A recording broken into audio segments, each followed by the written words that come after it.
How is technology changing combat? We look at the 10 battlefield disruptors with John Antal. Ladies and gentlemen, kill webs, super swarms, decision dominance, and AI. We look at military innovation and how technology is evolving the modern battlefield. This is the second episode of our interview with retired Colonel John Antal. He has been researching recent and current conflicts to see how technology is evolving combat. What we are seeing on some of the battlefields has really important lessons for what large-scale combat operations could look like in the future. The first episode started to look at the battlefield disruptors. This episode will continue going through each of the disruptors. Now, the next is the kill web. Now, you understand a kill chain. Can you kind of describe a kill chain to me, the definition? So it's where you've got the ability to go out, find the target, then work out what you want to do to that target, then put effects onto the target, and then assess the effectiveness of that. Yeah, excellent. Very good. And of course, as young officers in the Army or whatever, we always learned how to call for fire and how to put, effects on target. First you learn how to do direct fire, which is also putting effects on target. And you have a system for that. You have indirect fire, and any officer that couldn't call for mortar support or artillery support didn't last very long. You had to know how to do that. And NCOs the same way. Well, a kill chain is what we're used to. And a kill chain is what we have now. It is still very human-centric. A kill web is different. Definitions matter. And I like to quote Socrates. He said that all understanding starts with definition. So all understanding starts with definition. So if your definitions are wrong, nobody understands what you're talking about. So define first. Well, a kill web is an AI-enabled kill chain. So just like cognitive electronic warfare is AI-enabled EW, the kill web is artificial intelligence enabling all the sensors and shooters. So in an ideal system, imagine a simple metaphor here, an Excel spreadsheet. Okay, column 1, column A, goes all the way down, lists every single target that is seen in the transparent battle space. That doesn't mean that you see everything. It just means whatever you see, you list in column A. In column B, you list all the shooters that have systems that can kill those systems and are in range. And then the third column is how do you want to execute? And the artificial intelligence puts that together instantly, in seconds. How long would it take for us to figure out the shooter to the target and get everything worked out and double check to make sure that there's not a overlap or that somebody else could have hit it? So just imagine, you've got a mortar that could take out an enemy target that's in range. You never would have thought of that mortar if you didn't have this system. You have a rocket that is sitting way away somewhere over here, a ballistic missile. It's waiting for orders, but no one knows what it could do. But the AI will say it can range this vital target and it can kill it. So that kill web, think of the power of that. The ability to create a kill web. Now, we're working on it. The Chinese are working on it. The Israelis are the closest on earth to having one. And their situation is a bit special because they didn't use a kill web necessarily. Well, we don't know for sure in the attack on Iran. My guess is that they did, because when you think about how they took out the leadership of the Iranian Revolutionary Guard Corps in the first seconds of the attack simultaneously, they killed a whole bunch of those guys and those weapons engineers. They're hardly scientists. The weapons engineers. They killed all of them simultaneously. That's amazing. But the Israelis demonstrated a kill web in 2021 when they were tracking Hamas. They tracked Hamas by tracking their cell phones. And they were able to link all of those locations, even though they were deep underground in some cases, with weapon systems that would immediately kill them. And then they executed simultaneously. And it was such a tremendous attack on Hamas that Hamas wanted a ceasefire. And since Israel hadn't been attacked yet, the October 7th, 2023 attack had not yet happened. And the Israelis were used to what they called mowing the grass. They thought they just told Hamas, hey, don't do this again. Well, they were wrong there. But the second and third order effects from that are tremendous, because Hamas was tracked by their cell phones, and Hezbollah saw that. Hezbollah and Hamas both said, no more cell phones. And Hamas said, let's go to pagers. And the Israelis set it up in such a way that Hezbollah bought their pagers from Israel. And Israel, of course, set up the pagers to explode. This is tremendous foresight. We talked earlier about foresight. What a great example of how foresight makes a difference in the battle space. So the kill web is something that we're going to see, and the first nation that can actually apply it will be at a great advantage. And the kill web, in my mind, will work better in a first strike than as things begin to break down later on, because over time, everything degrades. So it's possible to have a first strike using a kill web that could be, well, as close to perfect as anything could ever be. The next is the super swarm. Again, definitions matter. A swarm is a group of things. Swarming is a tactic. For those of you that know the story of General Armstrong Custer at the Little Bighorn, in a place called that we know as Custer's Last Stand, he got swarmed by the Indians. They attacked him from all sides. Overwhelming attack. Couldn't do much at that point. You don't want to be Custer. So swarming is a tactic. A swarm is a group of something, but a super swarm is a precise definition. A super swarm is an AI-enabled swarm of robotic systems. And those robotic systems can fly, swim, be under the water, on top of the water, in the air, or on the ground, and a combination of all those in certain circumstances. And they can also include anything else that can be networked. So any missile system that can be networked. For instance, you have weapon systems that have cameras in them that can be part of a system that can join the network and all work to hit targets according to their targeting parameters. So imagine a super swarm. First, a simple one would be a cloud of unmanned aerial systems. Those could be 100. Those could be 7,500. The latest in China was 10,000 some systems operated by one computer. That cloud goes from point A to point B to point C to point D. And those systems inside there kill according to their targeting parameters.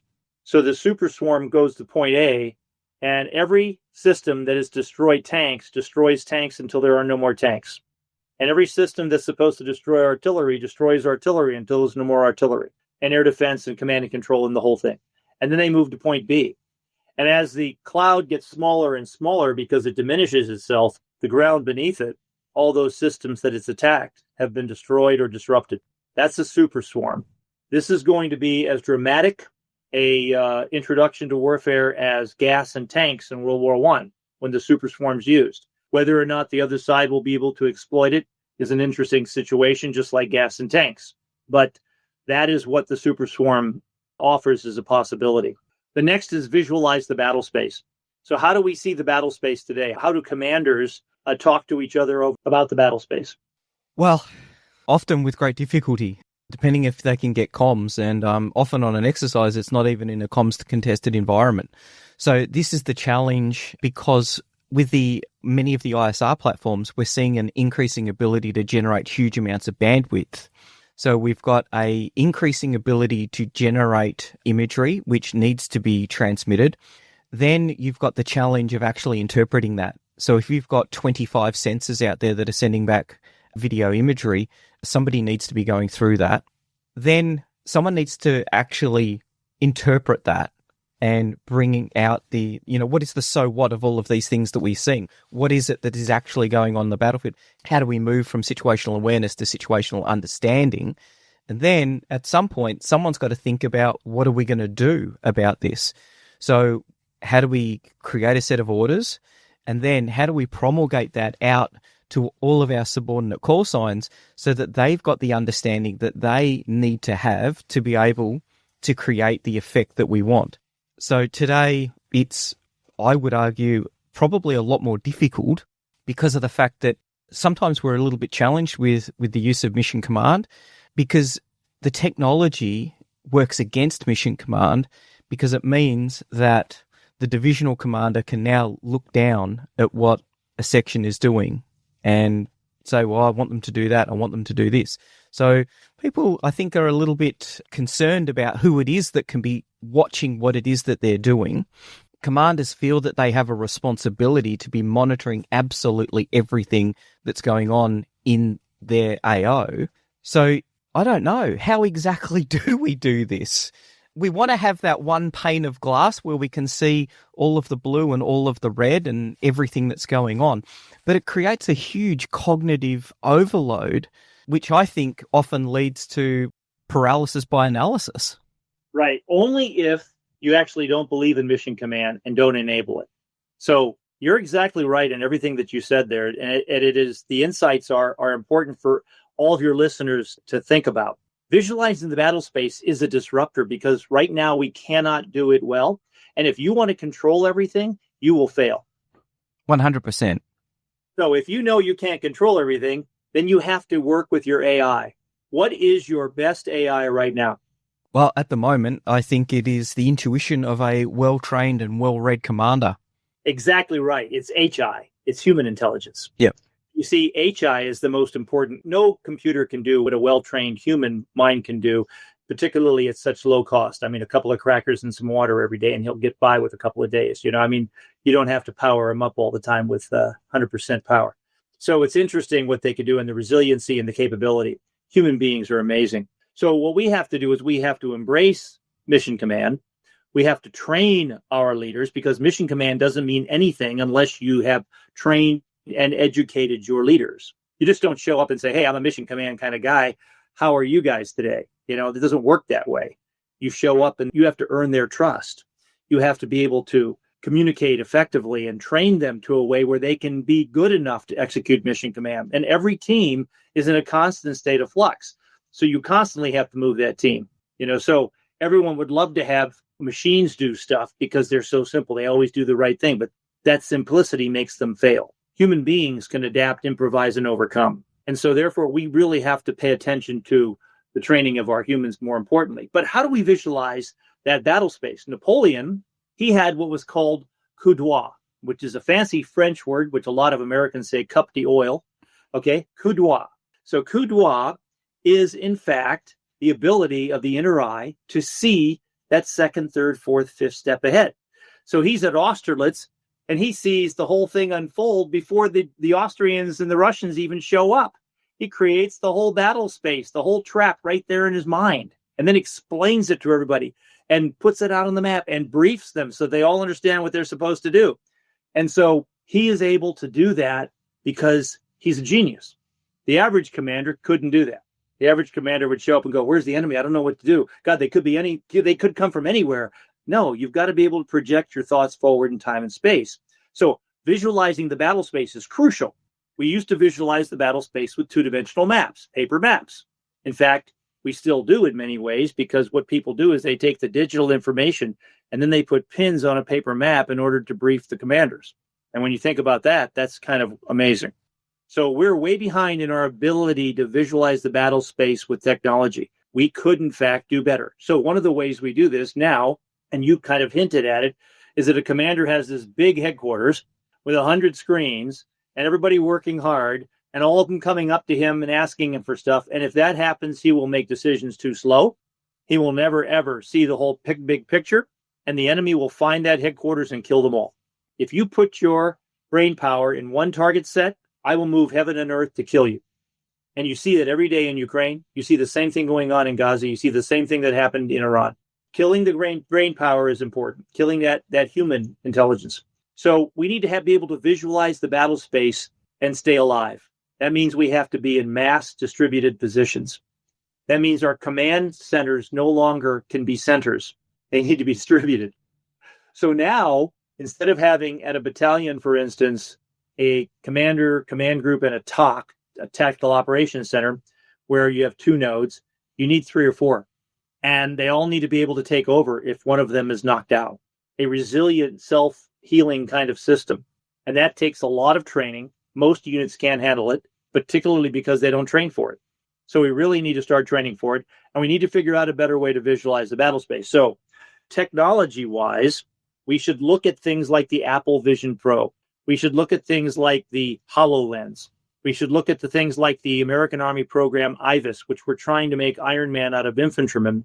Instead, we should probably maximize that for command and control. Imagine a commander's helmet with the communications coming into his or her helmet and the visualization on a screen in front of anything that they needed to see. And if they needed to have a staff officer talk about the space domain, that person could pop up or show a graphic real quick to give them the information. And if they needed to talk to an AI that could run calculations, they could do that as well. Like, how much fuel will I need to go 80 miles for a core? And the AI should be able to do that very quickly. Staff officers should too, but they're struggling right now because they haven't studied kind of the way they should be. I mean, the planning factor's whole business is another art form. And we're losing that from what I've recognized in watching our soldiers in the field and allied soldiers. We don't have that same understanding of planning factors that I was used to during Cold War times. But that doesn't mean we can't gain it back. And the AI can help us a lot. We're too used to getting an instant answer from Lexus or from Alexa or from some other AI. We need to be able to do that in a good way, but we also need to have it in our brains in case we lose control. So visualizing the battle space. And the bottom line comes to this. If we have a common operational picture that transforms from small unit to high unit, from squad all the way to army group, how would we make that common operational picture? And the answer is you cannot have a common map. You can't, because the scales change. You can't have everything on there. But what you can have is the same elements. So what are the critical ideas? What are the critical things that a squad leader needs for a common operational picture? And that's just an understanding of what they need to fight. It may be 3, 4, 5 things, and I could go over those with you in a discussion and we can figure them out. And maybe those things raise to 10 or 12 when you get to the core level. But if the common operational picture builds like intent should build a nested concept, then what you get is a common operational picture that's common and operational. Right now, we talk a good talk, but if you ask them what are the elements, anybody ask what are the elements of your common operational picture? And the answer will be, I haven't thought of that. Sorry, I think the two challenges there is one, you mentioned it, the nesting of commander's intent. And then that COP needs to support each commander at their level, whether it's a section commander, platoon commander, all the way up to army group commander. What is their intent? What is their main effort? And what's the information they need to be able to support that main effort? Exactly. We could have an entire 2-hour discussion of common operational picture. I mean, because it's not common, it's not operational, and in most cases, it's not a picture. So we really need to work on that, because just knowing what the elements are, and as a nested concept, those elements can grow, but they shouldn't be 20 at the squad level. They should be fewer at the squad level than the higher level. And how you are able to articulate those common operational points to the common operational picture will depend upon your definition and understanding of what you're supposed to do. So all of that can be rethought right now without any money. We can do this today if we were to sit down and say, this is what a common operational picture looks like in our unit, and these are the elements that you have that I expect you to think through. And at your level, these are the tools that you have to display this. Now, eventually we can get into high-tech tools that will help us, but we need to make sure that we use what I call distributed mission command. Now, distributed mission command is not a disruptor. It's an enabler to defeat some of these disruptors. It is the ability to do mission command, yet in a very dispersed and distributed manner.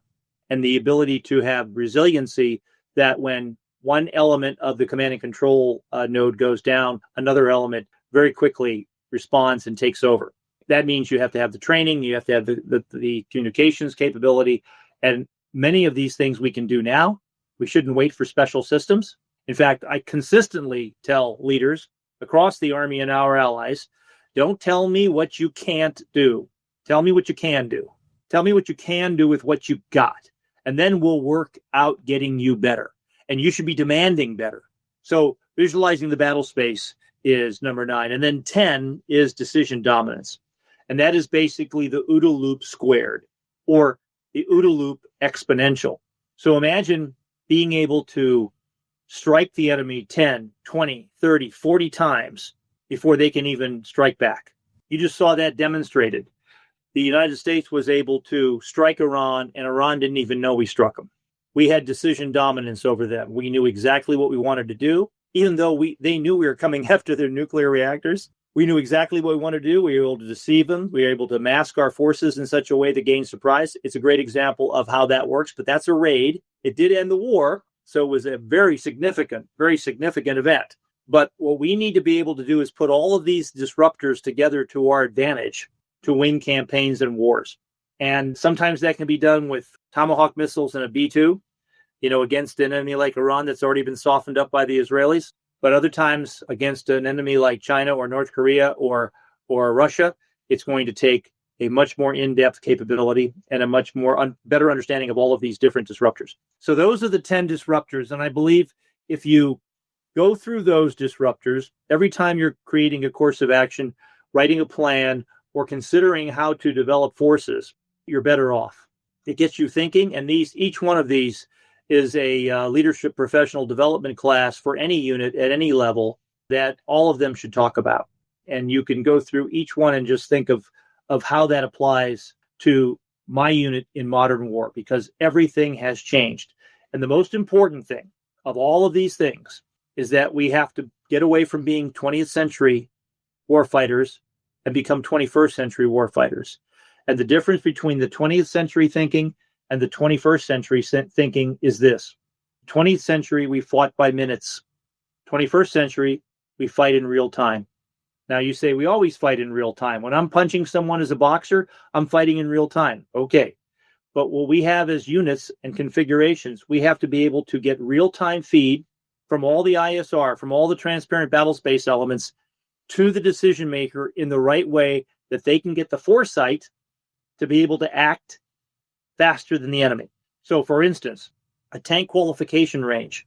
The tank training we get right now hasn't changed from the time when I was a second lieutenant back in the land before time, when I was facing the 8th Guards Tank Army in Germany, okay, during the Cold War. It's the same, only different equipment with a little bit longer ranges.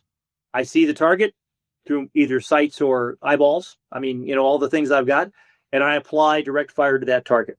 21st century warfare is different. In 21st century warfare, the target is always triggered to me by some ISR source outside of my sight.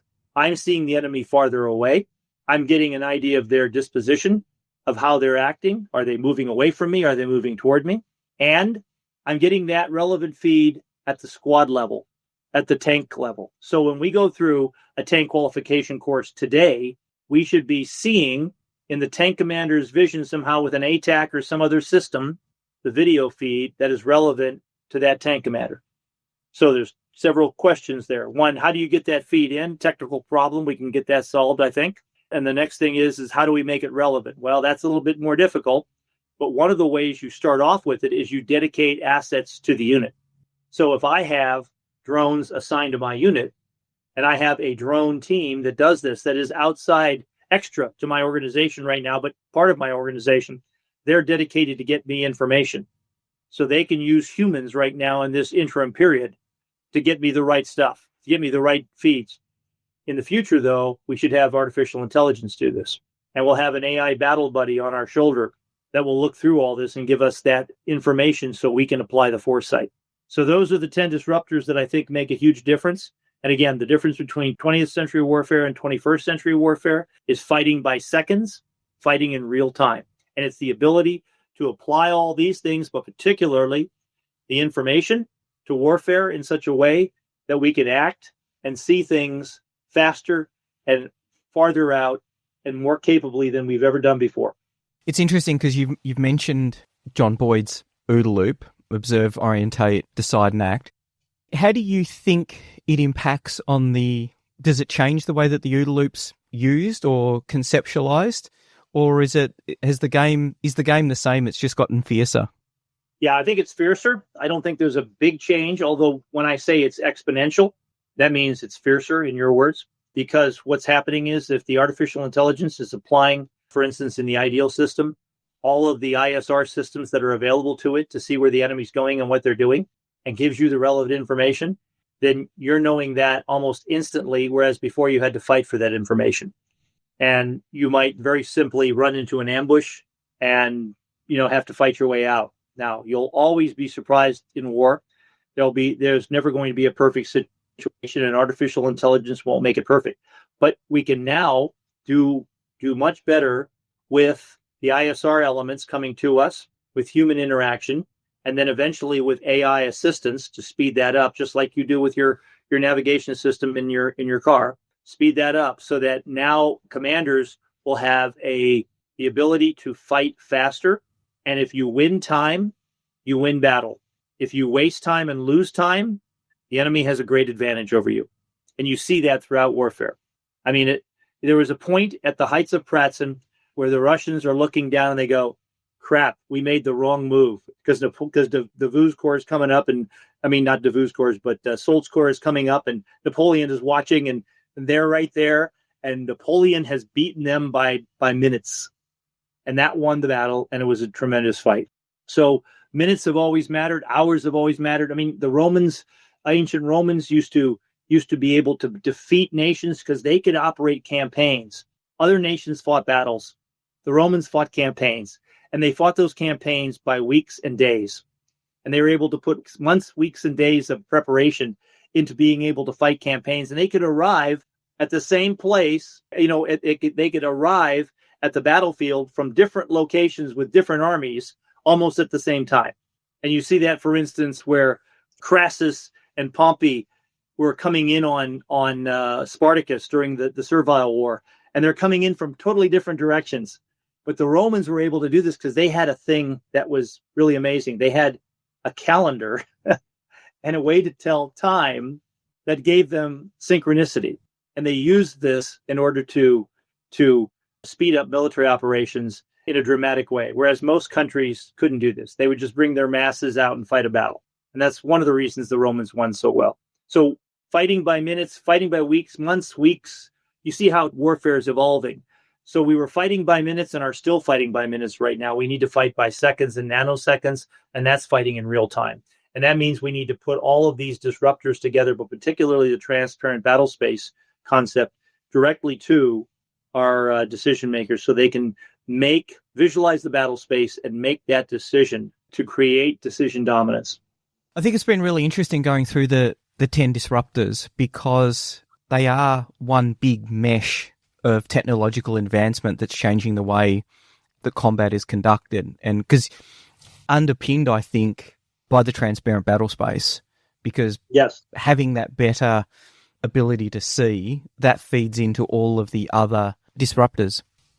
We'll come back next week and look at some of the battles where these technologies have actually been used. And I think that this is a really important point. Some of the concepts that have been discussed, there are small technological gaps, but most of the technology that's been discussed has already been employed on the battlefield. In 1904, the Russo-Japanese War would commence. That conflict would last for 18 months. 10 years later, in 1914, the First World War started. As we all know, the great powers fielded armies that had technologies that they didn't really understand. Machine guns, artillery, field telephones, barbed wire, these all changed the way that combat would be conducted. And yet, doctrinally, all of the armies struggled to understand what changes they brought to the battlefield. This is despite the fact that all of the large armies had observers at the Russo-Japanese War. They could see the changes that technology was bringing to combat, and yet there was a lethargy that impeded doctrinal development. And this is the challenge for nations that aren't involved in combat now as we prepare for the potential of large-scale combat operations. We've discussed previously how militaries involved in large-scale combat operations often innovate much faster than peacetime militaries because of the requirements to innovate, to bring technology to the battlefield, and the risk associated with not being able to develop that capability. This is why the next episode is so interesting. How are these technologies being used on contemporary battlefields, and what is the doctrinal, equipment, and training gap that needs to be closed? So tune in next week for the third part of our interview with John Antal. The Principles of War podcast is brought to you by James Ealing. The show notes for the Principles of War podcast are available at www.theprinciplesofwar.com for maps, photos and other information that didn't make it into the podcast. Follow us on Facebook or tweet us at Surprise Podcast. If you've enjoyed this podcast, please leave a review on iTunes and tag a mate in on one of our episodes. All opinions expressed by individuals are those of those individuals and not of any organisation.